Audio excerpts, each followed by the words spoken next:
All right, welcome back. And to this, our second section on editing videos in Adobe Premiere Elements version 14. As you'll recall, in our last section, we had added photos to our video production, learned how to adjust their duration, and then how to add transitions between those photos. It was all well and good. It seems to have given us a good basis. And while we were gone, I went ahead and added photos for the balance of our 4-week national parks vacation. So now we're filled out with respect to visiting friends, visiting family, and seeing new locations as far as photos goes. What we don't have is any additional content types yet in our video. So that's where we're going here in this section. In fact, what we'll be doing is learning how to add content from the internet, how to add narration, music, camcorder type video, and then finally text. I think it's going to be great fun, so let's go ahead and get started. Our recent trip covered nearly 8,400 miles, and we were on the road for more than 4 weeks. Mary and I just love driving around the country and seeing new stuff. And the dogs do pretty well in terms of enjoying the ride. I'm thinking as part of this commemorative video, I want to put the driving parts of our trip into perspective by adding a map of our day-to-day location changes. Anybody recognize this? It's just good old MapQuest. And I'm just going to take a screenshot capture of each leg of our trip and clean them up in Photoshop. Remember, just do the print screen is going to capture the screen off of Google, or in our case, MapQuest, into the clipboard, from which I can then paste it into a new image in Photoshop. Easy peasy. All right, let's bring this guy into Premiere and then drag it in just before these Chicago slides. Given our Chicago little context, looks like we got to Chicago first after having left North Carolina. All makes sense. Good deal. Did you notice how Premiere slid all the rest of the photos automatically to the right in our video one timeline? Yeah, that's great. But be careful when you're doing this. Always to land the inserted image exactly at the beginning of the photo you want to slide down, or it'll split it instead and you end up with a mess. It's the voice of negative reinforcement. I've done it way too many times. All right, I like the map a lot. Pretty cool, Rick. You get some clever points on that. Let's go ahead and add in a transition and then do a control save to make certain we've retained our work. All right, before we do anything else, I'm going to bring in this cute slide of the 4 of us getting ready to depart. Then we'll learn how to add some narration to our video. Narration's really easy. All you do is come down here to the Tools menu and select the Audio tab. From here, we simply select the narration option. Next, this nice little menu pops up and oh, look there, big red button. What do you suppose that does? Sure, of course, that's our record button. It's as easy as that. Yep, I click record and just start talking into my mic, and Premiere happily records my voice. When I tell it I'm done, it copies my narration to the voice timeline and I'm ready to test. In May of 2016, Mary, Buck, Pete, and I set off on a driving trip of a lifetime. We spent over 4 weeks on the road and covered nearly 8,400 miles. We met with family, with friends. We drove throughout the north and northwest of the country and visited something like 8 national parks, 3 national monuments, and 4 state parks. Man, what a ball. Let's check it out at our first stop here in Chicago. All right, so here's the deal. I want our narration to end with the end of this first slide. So I'm going to move my timeline pointer near its end and then click on the next end pointer button here. The pointer jumps to the end of their narration. Next, we adjust the duration of the first slide up to the timeline pointer. Notice, check it out. When we got close, Premiere figured out what we were trying to do and put the two into sync on our behalf. Everything works much better if you just let Premiere guess. Also, notice Premiere automatically slid all the other photos down the timeline. Again, working nicely. Okay, I think it's time for another Control S so we don't lose any of this good work.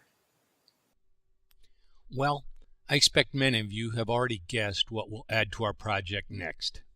Yup, music. Remember, however, that most popular music is going to be copyrighted. To avoid these issues, all my music for this video will come off the YouTube copyright-free list. I'm thinking a little jazz trombone will be appropriate given our first stop is Chicago. Oh, that jazz. Alright, let's go ahead and load this music to our project and then drag it down here into the music timeline. I'm going to want to align the beginning of the music with the beginning of my Chicago slides. Now we slide down to the end of the Chicago slides and trim the music at that point with these little scissors thing. You can use these scissors on any of the timelines, music, audio, video. It works on all of them the same. You just select the clip and hit the little trim icon. Now we go ahead and delete the extra music and then expand the music timeline by clicking this little icon over here. Finally, we want to fade the music in and out by right-clicking and just following the appropriate menu options. All right, next I want to add some camcorder video to our little masterpiece here. I think you're going to like this one. It's got to be the best mother-son dance I've ever seen at a wedding reception. First thing to do is simply slip it in here between these two photos. Make sure you put the transitions back in, as this kind of insert for some reason blows them away. No, I'm sorry, I don't know where they go or why they go. Maybe out there in the digital ether somewhere there's a whole bunch of homeless transitions. I'm thinking maybe it's the equivalent of the Isle of Misfit Toys, only for DVD transitions. I don't know. Unfortunately, this video runs almost 6.5 minutes long, so we're going to need to trim it down quite a bit. Shouldn't be too hard. We simply preview it and then determine what it is we want to save. Use our little scissors to trim out the pieces we don't want, and we're ready to go. But you know what? I'm thinking these video clips look a little dark to me. Let's go ahead and lighten them up just a little bit before we save. Oh yeah, look at this. Same sort of auto adjustment features we saw in Photoshop, but now for our videos in Premiere. Excellent. You know, while we're here, let's turn down the volume on this music clip so I can talk over it without being drowned out. Yeah, that sounds much better. Time for another save. All right, before we wrap this section up, I want to add some more text to our video. I think text is great because it can serve to add context for the viewer. Let's go ahead here and explain how terribly cold it was in Chicago that day we saw the Cubbies. Easy enough. I just go up here to the text menu and select the default text tool. Add in my text, change color, font, any of that stuff you want, and then come here to this pointer tool to readjust the text location. Notice the text has been conveniently added as a new video timeline clip. As such, like any video clip, I can now just adjust the text duration and fade in and fade out characteristics as I know I can with any other. All right, that looks pretty good. Let's save this thing and we'll pick it up from here in the next section.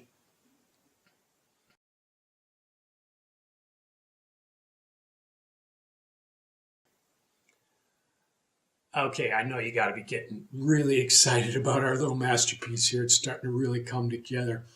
And you've got to be starting to think about what kinds of things you can do in your first video as well. It really becomes quite exciting. We now know how to take better photos, how to offload them to our laptop, clean them up in Photoshop, and now we're starting to get into some pretty good techniques in Premiere in terms of building a DVD.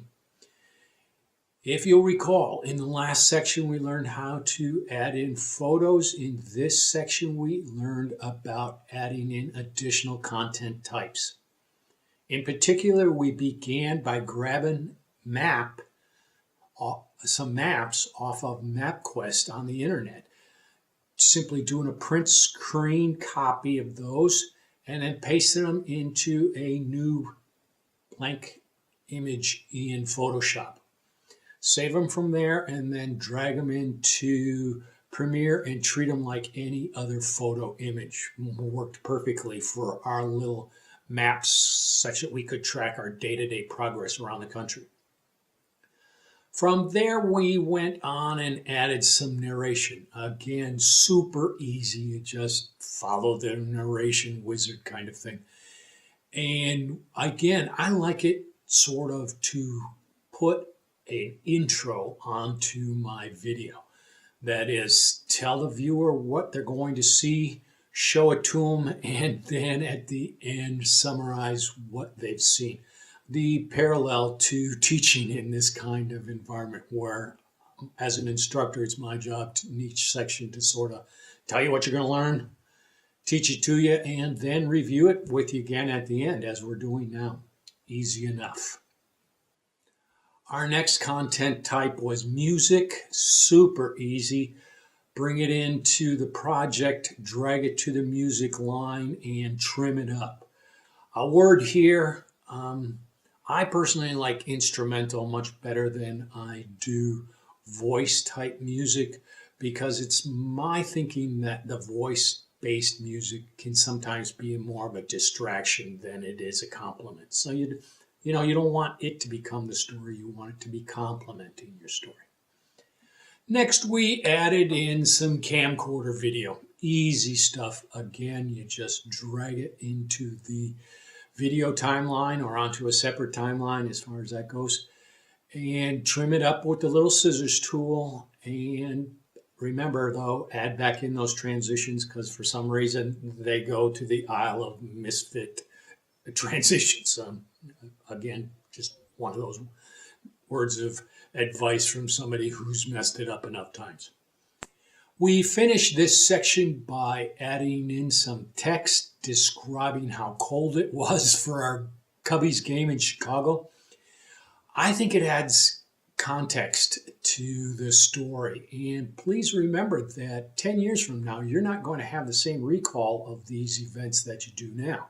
As such, these little memory clues or memory cues help a lot in terms of you being able to recall back to that moment in time and relive through your videos. So I think they're a big help and highly recommend them.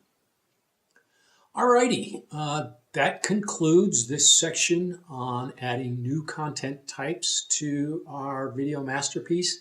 In the next section, we're going to start looking at some more advanced techniques like pan and zoom, time mapping, adding menus, multiple levels, things like that. So we'll see you then. Remember, keep on learning and have a blast out there.